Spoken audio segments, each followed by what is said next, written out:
Tonight on KQED Newsroom, President Trump forges ahead with building a border wall by declaring a national emergency as Governor Gavin Newsom accuses him of manufacturing a border crisis and vows legal action. Plus, the fight to protect Americans with pre-existing conditions under the Affordable Care Act. We'll hear from Palo Alto Congresswoman Eshoo, who is spearheading the effort. And an early Facebook investor with an inside look at the company tells us why he now thinks the platform presents a, quote, clear and present danger to democracy. Hello and welcome to KQED Newsroom. I'm Thuy Vu. We begin with a potential constitutional crisis over the border wall. Earlier today, President Trump issued a national emergency to circumvent Congress to fund building a wall at the U.S. Mexico border.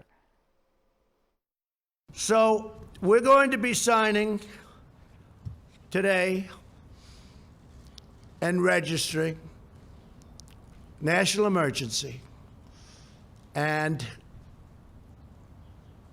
it's a great thing to do because we have an invasion of drugs, invasion of gangs, invasion of people, and it's unacceptable. The declaration opens up roughly $8 billion for the wall, including diverting nearly $4 billion from military construction projects. Some within the GOP broke ranks to join Democrats in condemning the president's move as an abuse of power. Meanwhile, in California, Governor Gavin Newsom called the emergency declaration a, quote, national disgrace and vowed the state would sue. Also on Tuesday, Governor Newsom delivered his first State of the State speech. He scaled back high-speed rail and the Delta Twin Tunnels construction, both legacy projects under former Governor Jerry Brown. Joining me now to discuss all of this are KQED politics and government reporter Katie Orr, Republican political strategist Sean Walsh of Wilson Walsh Consulting, and Tal Kopin, Washington correspondent for the San Francisco Chronicle. She joins us live via Skype from the nation's capital. Welcome to you all. Tal, let's begin with you. How is California's congressional delegation responding to the national emergency declaration, and what are they planning to do about it? Well, perhaps predictably, at least when you talk about the Democratic members, which are most of the California congressional delegation, they're not responding well. And, you know, they've said for days and weeks as this idea of a national emergency declaration was floating out there, that they would oppose it, that they recommended that the president not do it. You know, we haven't gotten, at least from Nancy Pelosi and Chuck Schumer, we haven't gotten an explicit commitment to file a lawsuit, but it's certainly something that's on the table. It's something you hear other members of the delegation pushing for. It's definitely an option. You also hear them saying that now that this president has been set, you're going to see Democratic future presidents, if this is upheld, try to declare national emergencies for other things that they think are actually more of an emergency, like gun violence or climate change. Of course, on the Republican side of the aisle, you know, Kevin McCarthy in general has been supportive of the president. We're getting a little bit less pushback. But interestingly, among the broader Republican congressional members, including in the Senate, there are some that are also pushing back and saying that this sets a dangerous precedent on that side of the aisle as well. And Sean, when you were on our show last month, when we were talking about the government shutdown, you actually said you were surprised that the president hadn't already declared a national emergency. Well, here we are. He has. And what do you think will happen now? There's a legal challenge that Governor Newsom wants to put in place, what is likely to be part of a series of legal challenges. We have a 5-member conservative majority in the Supreme Court. President Trump is already predicting that it'll get to the Supreme Court. How do you think all of this will play itself out? Well, I think it's rich. Back when 187 was going through the courts, all the Democrats said this is the federal government's responsibility. The states have no rights or ability or should be acting, and now the shoe's on the other foot. That said, with regards to national emergency, their courts have given presidents wide latitude, even after 1976 with the abuses of the Nixon administration, to let presidents take action from a national security or national emergency perspective. That said, it's bad policy, but if it does go forward, I think this is going to clear the courts pretty easily, particularly with precedent with the Secure Fence Act of 2006 and the fact that Congress authorized money for this border fence now. So legally, it'll pass muster. But in some ways, this is unique, right? Because there are those who are arguing that this is the first time this type of national emergency declaration has happened following the inability to get Congress to go along with something the president wanted. Well, the Congress did go along with what the president wanted. They just didn't go along with the dollar numbers that the president and the federal government administration thinks are necessary. So I will say, I've been critical of the president on many instances, but in this one, I think he really outplayed the Democrats in Congress. He got the money as part of the Budget Act, and he got his national emergency, and I think it will pass muster with the courts. Katie, let's talk about the impact on California, because as part of this emergency declaration, there will be about $4 billion diverted from federal funds that were budgeted for military projects. And some of those projects are in California. So what would be the impact on our state? Gavin Newsom held a press conference today with Attorney General Javier Becerra, and during that, the governor said that California is going to be the most impacted state just because of the amount of money that we get from the federal government. He said specifics were still being assessed because the order had just been issued, but things like military installations, as you mentioned, whether or not the National Guard troops that he said are going to remain at the border to do drug search and seizure, he said they would remain there if the federal government paid for them. So if they don't, those troops might be pulled back and redeployed. And in general, he said there are a lot of partnerships between local and federal law enforcement agencies that really could be affected in terms of money, but also in terms of momentum, in that, these projects get going, and if you take their funding away, that's it, and they'll cease. But once again, Gavin's wrong, because we have so few military bases in the state of California anymore. We'll be a pittance share of what is distributed around the rest of the country. They also were raising the issue of some of the counter-drug Defense Department money that's also going to be diverted. And certainly, a lot of the work that's done along the San Diego border, there's a fair amount of that happens in California. But I will also note that an administration official told me that they haven't even made a list of military construction projects that they intend to take money from at this point. So you can't really say with any certainty what is going to be affected, because at this point, the White House itself hasn't gone down the list and said what will be affected. I also wanted to go back to the issue of the court challenge for a minute. There are certainly legal experts who think that it's credible that the courts may uphold this authority, but there are some issues. And one of the things that the court often decides on is not a substance issue, but a procedural issue. And in his press conference today, the president explicitly said that he didn't need to issue this order, but did it because he wanted things to move faster. That kind of conversation, the fact that this was threatened for weeks, Congress was given an opportunity to act only after they sort of set what they were willing to do, did this emergency get declared, really undercuts the premise of an emergent situation that needs urgent action. So that type of procedural argument, not necessarily whether the border needs securing, those are the types of arguments that can sometimes doom this type of procedure in court. All right, Tal, also a lot going on in the national front, obviously, but let's talk about state politics, because this week Governor Gavin Newsom delivered his State of the State address, and in it he created a lot of confusion when he talked about California's current high-speed rail project and said it would cost too much and take too long. What does that mean? Is the project dead, or will there be high-speed rail but not going from San Francisco to LA, which is what the voters had approved in 2008? Well, it's, he's limiting the segment for now. We're hearing it's this sort of Bakersfield-Merced segment. And, that has created a field day for Republicans up here in Washington. Kevin McCarthy is almost gleeful. He's sort of been handed a political gift, saying, he all along said that he believed it was a waste of money and it wasn't feasible. And this news from Gavin Newsom drops at the very same time that Democrats are talking up their Green New Deal proposals, which call for vastly expanded high-speed rail. So you have California, which theoretically could be a shining example of high-speed rail as a green initiative. You have the governor, the Democratic governor, scaling it back, and Kevin McCarthy is very ready to tell that to anyone who asks him about this segment that supposedly will go through his district. And Sean, President Trump is jumping in, right? His interpretation is that high-speed rail is dead, and he's saying, hey, California, give us back the $3.5 billion in federal funding that we gave you for this project. What are the chances of that happening?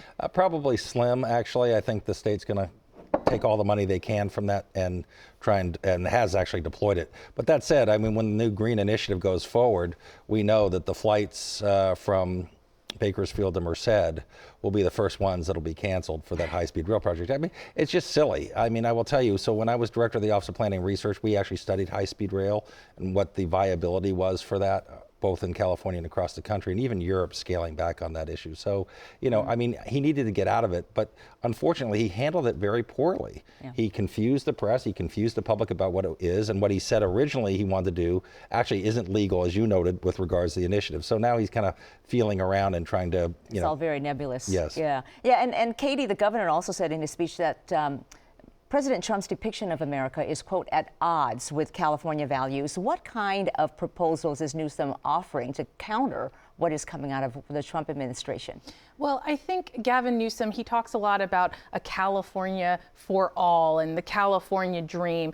He's proposing things like eventually starting a single-payer healthcare system here, which of course is something that the Trump administration actually would require a waiver for them to even start like going down that path. And who knows if they're even likely to get that. But initiatives like that, he's talking about free community college for a second year, phasing in universal preschool eventually. Expanding Medi-Cal to cover all Californians, including undocumented immigrants, until they're 26. Exactly. So I think if you want to be throw around a term people don't like that we hear a little bit lately, you could hear critics saying, oh, socialism, right? You know, socialists, who's going to pay for this? Taxes in California are already high. Are you going to raise them even more to cover all of these programs? They would argue, on the other hand, that, you know, it's cheaper in the long run if everyone, for instance, has medical insurance and isn't going to the emergency room for everything. So that's sort of the push and pull of the argument there. And Tal, just real quickly, we have about 20 seconds. There's a saying that as California goes, so goes the rest of the nation. How are other lawmakers reacting to some of the things that Newsom is putting out there? Will they follow suit? I think you're going to watch a lot of eyes on California from both sides of the aisle who are going to be ready to pounce. If things look like they can be replicated, other states are going to move to do that. But if anything looks like an example of a failure, you're going to see Republicans point to it immediately and try to use it against Democrats nationwide as well. Okay. Tal Copen, Washington correspondent with the San Francisco Chronicle, thank you so much for being with us. Thank you. And thanks to Katie Orr with KQED and Sean Walsh, our GOP consultant. Always nice to have you guys here. Thank you. Palo Alto Congresswoman Anna Eshoo is the new chair of the Energy and Commerce Health Subcommittee. This week she held a hearing on 4 bills, including one she authored to protect people with pre-existing conditions. It would also educate consumers about the risks of short-term medical plans on the market. But some Democrats think that doesn't go far enough and instead are pushing for a so-called Medicare for All plan. Joining us now by phone from Menlo Park is Congresswoman Anna Eshoo. Congresswoman, we understand there are some service problems where you live right now, so we couldn't get a video link, but thank you for joining us by phone. Thank you. First, I would like to ask you about the President's National Emergency Declaration. What is your reaction to that? Well, I think that the President hasn't read the Constitution. This will certainly be challenged in the courts, and it should be, because it is it's a violation of the Constitution. The framers placed in our Constitution that it is the Congress that appropriates dollars. So I think it's an act of constitutional vandalism. And it's deeply disturbing how comfortable he is in his targeting California, because it's been reported that emergency funding would be that pot of money would be robbed, as well as others. So, but I don't believe that it will withstand the scrutiny of the courts, because I do believe that it's unconstitutional. What do you plan to do about it? Are you planning legislation to try to block it? Well, there's already been a bill that's been introduced, and I'm a co-sponsor of it. There will be several challenges, and there certainly will be one. that comes from members of Congress. Okay, let's turn on to health care because you are the chair of the Health Subcommittee of the Energy and Commerce Committee. You held hearings this week on legislation to reverse the Trump administration's changes to the Affordable Care Act. Which provisions are you hoping to restore? First of all, our top two priorities are the promises that we made to the American people. And that was to strengthen the Affordable Care Act, to protect pre-existing conditions, and to lower drug prices. So the legislative hearing that we had, that I conducted this week, had four pieces of legislation that were reviewed. One of them was mine, and it relates to these short-term junk plans that the administration is putting forward. These are short-term plans that don't necessarily provide any protections for people with pre-existing conditions, correct? Correct. They do not cover essential benefits. Now, these essential benefits and the reforms of the health insurance industry that were part of the Affordable Care Act spread across all health insurance policies in our country, not just those that are enrolled in the Affordable Care Act. The administration continues to sabotage the Affordable Care Act. Let me ask you also about Medicare for All, because I want to get to that as well. Some progressive Democrats who support Medicare for All are upset that you're not holding hearings on their proposals, and they say that you have backed away from your claim earlier last month that you would hold a hearing. Why did you decide not to hold a hearing? Well, it's not that I've decided not to hold a hearing. We've only had two.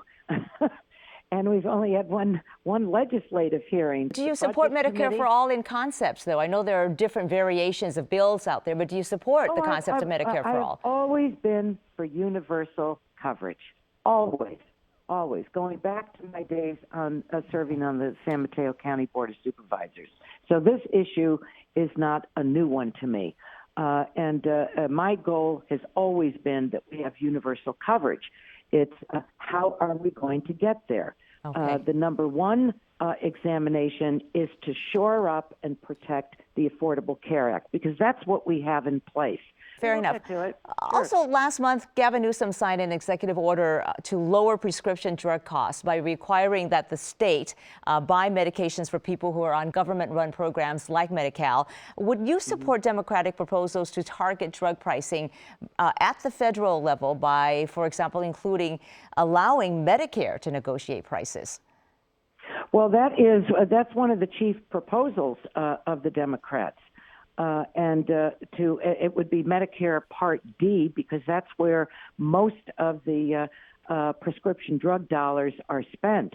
So, but I think it's important to have hearings. But, as you know, some consumer groups feel that no more hearings are necessary because they say that there's plenty of research out there showing that big pharma drives up prescription drug prices, and they say the time to act is now, and they think you're too close to the pharmaceutical industry. How do you address their concerns? Well, I think it's silly. I have such a long record, 36 years of producing for consumers. I have thousands of constituents that are employed in the biotech industry here, not only in Northern California, but front and center in my district. So I've always been for the consumer. I will continue to be. Has the biotechnology industry supported me in the Congress? Yes, I'm proud of it. But you've also said you don't want to punish the pharmaceutical industry. That's what you've told reporters. I don't think this is about punishing anyone. I think this is about reforming how drugs are priced in our country so that people can afford them, and that there is safety, that there is affordability, and that there is innovation. All right, Congresswoman Anna Eshoo, we appreciate your time despite the service problems you're having at your home. Thank you for joining us by phone. Thank you. Bye-bye. Bye-bye. More than 2 billion people around the world log onto Facebook to do everything from sharing vacation photos to scrolling through news feeds and streaming live events. But its explosive growth has come at a price. Data breaches affecting tens of millions of users and misinformation campaigns to influence national elections have prompted hearings on Capitol Hill and a public backlash against the tech giant and its CEO, Mark Zuckerberg. Now, a new book by a Facebook investor suggests regulation may be the only way to preserve privacy and protect the personal data that is key to the company's growth and profits. Joining me now is the author of Zucked, venture capitalist Roger McNamee. Nice to have you here. Twee, it's a pleasure. You were an early advisor to Mark Zuckerberg and also later an investor. And you write about how in 2006 you advised him not to sell the company for $1 billion because you thought the company could achieve its mission much better by staying independent. What did you feel Facebook was back then? I thought Mark had found the holy grail for creating a large network of people who wanted to interact with each other. He was the first social network to come along that required authenticated identity. MySpace and Friendster and the predecessors hadn't done that and had quickly been overrun by trolls. But with authenticated identity, I was convinced Mark would build a company as large as Google was at that time, and it would be. You thought it could be a force for good. Oh, totally a force for good. What about now? What do you think of Facebook now? What basically happened was they discovered it was possible to build a network that connected the whole world. And I think that was Mark's goal at the beginning as well. But along the way, they discovered that if they got rid of authenticated identity as a requirement, if they relaxed all the privacy settings that they had in the early days, they would grow a lot faster. And at each step along the way, they compromised the safety of the people using the product in order to get to bigger and bigger growth and more profit. And in the end, the real miracle is that they got to 2 billion people on the network before we started to see the problems. I mean, it's a real tribute to how smart and clever they were. But with the problems they're facing now, right, with the data privacy, how they handle user data, in the example of Facebook, as the technology has evolved, it doesn't seem that Mark Zuckerberg seems willing to let go of the assumption that everyone will use and view Facebook the way he does. Yeah. So is it possible for him to solve the problems if he can't change his thinking along with the way the product has changed? Twee, this is exactly the issue. And it's not just Mark, it's not just Facebook. The thing I discovered, because I was so close to Facebook and I saw the issues first there, I thought originally it was just an issue being done to Facebook. What it really is something that affects all internet platforms that are based on advertising and attention. So Google and Instagram and YouTube and Twitter and Snapchat are all affected. But the challenge here is that success is a reinforcing thing, and after a while you think you know all the answers and other people don't.